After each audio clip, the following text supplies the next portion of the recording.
ভুল থেকে যদি ভালো কিছু হয় তাহলে সেই ভুল আমি বারবার করতে চাই। এই ড্রেসটার কাটিং ভিডিও আমি তোমাদেরকে দেখিয়েছিলাম। কাটিং করতে যেয়ে হাতাটা আমি মাঝখান থেকে কেটে ফেলছিলাম। হাতাটা অন্যমনস্ক হয়ে কেটে আমি তো অনেক বেশি চিন্তায় পড়ে গেছিলাম যে কিভাবে কি করা যায়। এই 3 পিসটা ছিল আমার ভাইয়ের মেয়ের, আর 6 গজের থেকেও বেশি লেস দিয়েছিল পাজামা এবং জামায় ডিজাইন করে দেওয়ার জন্য। আমার একটু ভুলের কারণে লেস দিয়ে আর পাজামাতে ডিজাইন করা হয়নি, পুরোটা লেস লেগে গিয়েছে শুধু জামাতে। যেদিন আমি 3 পিসটা কাটিং করেছি সেদিনই গলাটা বসিয়ে রেখেছিলাম, এখন শুধু উপর থেকে লেসটা বসিয়ে। এই যে যখন আমি আমার এই সেলাইয়ের ভিডিওগুলো আপলোড করি, অনেক আপুরা আমাকে অনেক ভালো ভালো কমেন্ট করে উৎসাহিত করেন। 100টা ভালো কমেন্টের মধ্যে 2-1টা কমেন্ট এমন থাকে যে আপু এটা কি একটা ড্রেস হলো, কি এমন সেলাই করলা, কি কাটিং করলা, কিছুই তো বুঝি নেই। এই 3 পিসের কাটিং ভিডিও আপলোড করার পর একজন আপু কমেন্ট করছে কচু কাটছো। আসলে আপুটার কমেন্ট থেকে আমার অনেক বেশি হাসি পাচ্ছে। ওই আপুটার উদ্দেশ্যে আমি বলি যে আপু আমি তো কচু হলেও কাটতে পারি, তুমি আমাকে এর চাইতে ভালো কিছু কেটে দেখাইও, আমি তোমার কাছ থেকে অনেক কিছু শিখার আছে। আপুটার জন্য আমার মন থেকে অনেক অনেক দোয়া রইলো। আমি অনেক দোয়া করি তুমি অনেক দূরে এগিয়ে যাও। যদি আমার ভিডিও দেখতে তোমার ভালো লাগে তাহলে প্লিজ দেখিও, আর যদি ভালো না লাগে তাহলে তুমি আমাকে ব্লক করে দিও, আর নোটিফিকেশন তোমার আইডিতে যাবে। ভিডিওতে আজকে আমি অনেক কঠিন কথা বলে ফেললাম, তোমাদের কাছে আমি ক্ষমা চেয়ে নিচ্ছি। তো এই তো আমি যে ভুল করেছিলাম সেই ভুলটা আমি এখন শুধরিয়ে নিচ্ছি। পাজামার কাপড় থেকে 4 ইঞ্চি চওড়া কাপড় নিয়ে তারপর হাতার মাঝে বসিয়ে দিলাম। যেহেতু লেস বেশি ছিল তাই উপরের অংশে একটু লেস বসিয়ে দিয়েছি, হাতার নিচের মুহুরিতেও লেস বসিয়ে দিয়েছি। হাতায় বা নিচের ঘেরে যদি লেস বসাই তাহলে প্রথমে আমি লেসটা বসিয়ে দিই, আর উপর থেকে অন্য একটি পট্টি কাপড় দিয়ে চাপ সেলি দিয়ে তারপর সেলাই করে। সেলাইয়ের ফিনিশিংটা ভালো আসলে ড্রেসটা দেখতে অনেক সুন্দর লাগে। সব সময় আমি আমার সাধ্য অনুযায়ী ফিনিশিংটা ভালো রাখার চেষ্টা করি। অনেক আপুরা আমাকে জিজ্ঞেস করে যে আপু তুমি কি কোনো প্রফেশনাল টেলরের কাছ থেকে সেলাই কাজটা শিখছো?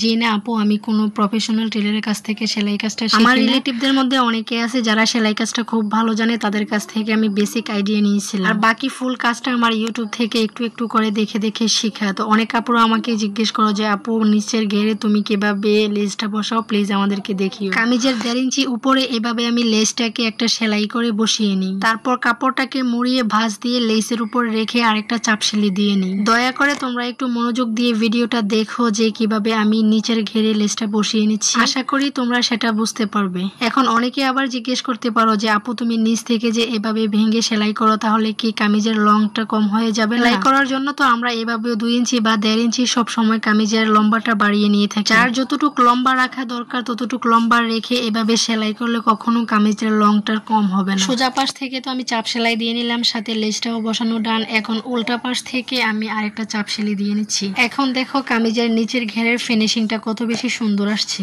অফ ক্যামেরায় আমি পাজামাটাকে সেলাই করে নিয়েছি, আর এই দেখো কামিজটার ফাইনাল লুক। নেক পোর্শনটা লেস বসানোর পর মাঝখান থেকে ফাঁকা ফাঁকা লাগছিল তাই আমি টার্সেল বসিয়ে দিয়েছি। পাজামাতে যেহেতু আমি কোনো ডিজাইন করতে পারিনি তাই কামিজের কাপড় থেকে একটু কাপড় নিয়ে চিকন করে পাইপেন বসিয়ে দিয়েছি পাজামার মুহুরিতে। এখন বললো 3 পিসটা সেলাই করার পর দেখতে কেমন হয়েছে। ভিডিওটি ভালো লাগলে অবশ্যই শেয়ার করে তোমাদের টাইমলাইনে রেখে দিও। ভিডিওটি এখানেই শেষ করছি। সবাই ভালো থেকো, সুস্থ থেকো। দেখা হবে নতুন কোনো ভিডিওতে। আল্লাহ হাফেজ।